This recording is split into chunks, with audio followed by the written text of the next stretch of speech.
Chanchin thar beng vak thlak tak tak nitura ka bei se te lo chiaran lo ngai thla hola power supply khailak chan soifia ti hi kan power minister na thu soi hi kan lo chiarang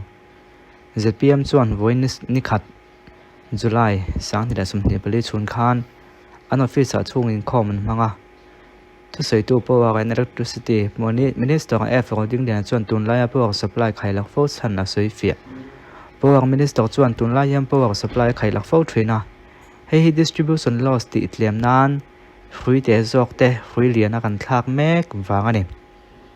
ai zol tang kan tana ata tol zera mala kan i wangin kan lo thim zeu ni point mi puita khria thiam kan handir ani ti hrui te zok kha hrui liana thlak zel wangani chu e holding lena chuan electric bill siam na atana kumsang ni la sumni pani tanga software kan man virtual so SAP software kan du khaplo deuh ti soin metal reading manual la ka manual entry chu ti sualom fo thin tin electric bill dik loan nuai bona ta na RDSS noya smart metal reading ti an tum thu a soi hi chu house a pokhan soi dang to ala tum tluang zel ni hi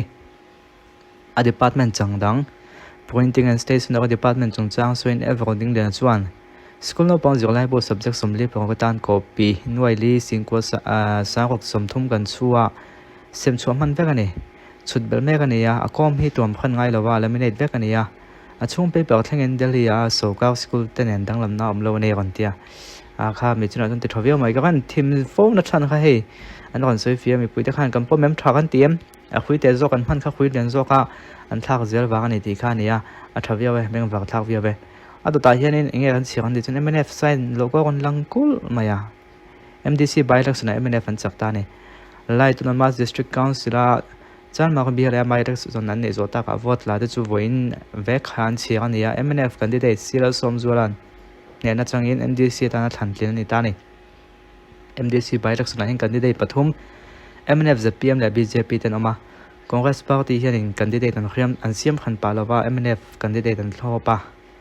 vote an mudan chu MNF hian vote sang kha za sum rok pakhat muin ZPM hian vote zare sum zare program muwa BJP som pokola nota pangat la MNF candidate hian vote an hi sumre pangai hena changani cham ma bi ra hian MDC ni lai Dr. Lowen lalpek le MLA ta na than tlin ani awangin by election nei nia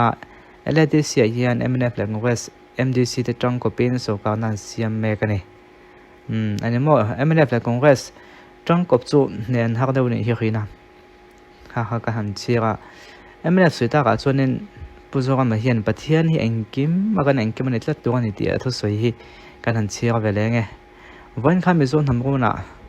ram nani zon som thuma pathian ya tla ka wangin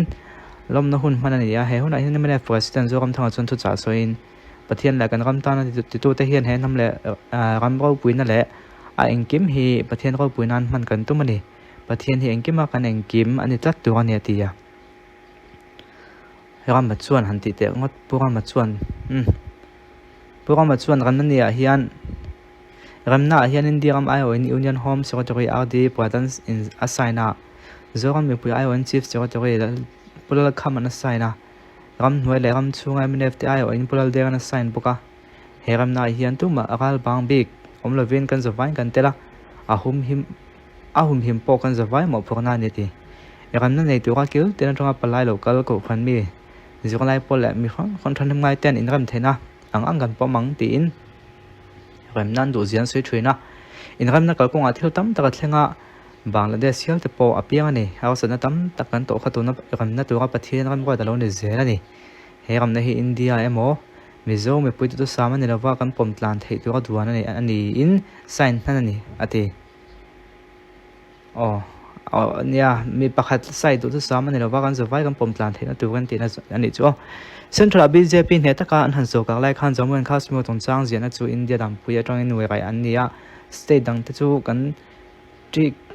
deal ni kha pum sang he sum ne pelin tham pui lo oma MP za thum chuang nei tum kha za ni sum de chau nei midang mamo lo thei lo ven pathian na siama pathian ro gal dan hiam ma khen ro pui ni ne ta ken lo so ka pon se India dam puya article 371G po hing tu ka ngai ani line midang 10 danan nei dan like ni nei dan hin ang lawa state dangin special provision nei hi chu khongai na pe ka ni cái này này gọi chú anh thì cũng mà thì đang làm thầy đâu nè hay làm nên này nó tụi hiền em đây phiền tí mà sắp tụi tấm tắc cắn này à cái tí này căn đàn mình mẹ của India đàn cẩn lâu va xiêm cái mình ăn ai à cần cái thùng song song bỏ chú sáng được là bên cần hand over này căn tí hùa anh nhìn hay article 371 gì mình là nó nè hay đàn hi mình chủ đón chuan aman kan pek to kha min pek le le ngai dona an ku ta kan hlan hi India in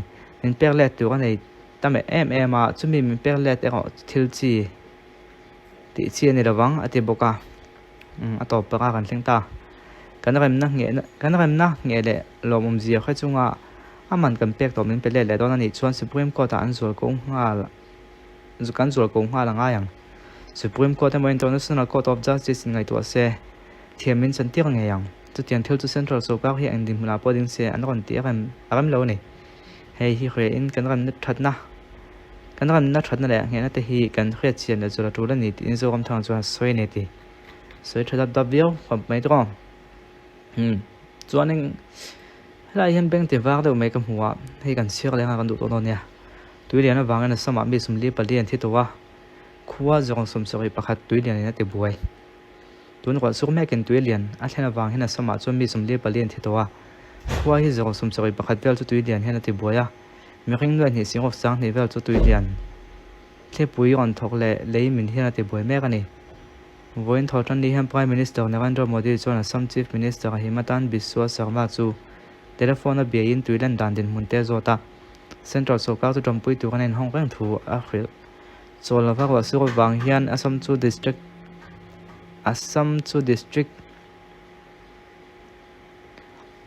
tam tak chu tuilian hian te buai hle ya ti tu kanyang Assam tuilian panga te chu tuilian hlo om thin chin na pel a peden tuya tam veka Brahmaputra polian na sale Union Minister of Ports Shipping and Waterways Sabananda Snowball point tuilan dan chung chang hi Assam Chief Minister hi phone na soi puya tuilan tuang na sa Zual district Dibuga Tinsukia le Assam chung mun hang tin mun soi an soi do na Snowball hi an Sarma chu tuilan wanga che to trompu ni thena tu kan din mun khil thoi tu kan ngen hal bo kani Assam State Disaster Management Authority soi dan chun tun tuma tuilan hi min wen hi sing ko sang hi velen tu a tuilian tle pui la lei min awangin kum som mi som li pali kumin chung han thi to tuilian he mi a hian in khuwa zan ro som soi pakhat an tu kan china kan chiao to he chu chung vel chu ni a IMD in khom dan to khul lo dan chuan ni chung hi ro tam tak Arunachal Pradesh Assam Meghalaya ba Himalaya laya huam chung West Bengal Sikkim ate sur turin angai ni ron te ro chula sur vio don ama chu Mizoram tak chu ang pon ise aziro le mai Mizoram apo wan sur tak chuanin lei min nen kan ni ve da noi thrin he mo to ate zong khatun tu ma kan sir thei la kan en ho thei chu ni se i khriat na a bel be se oh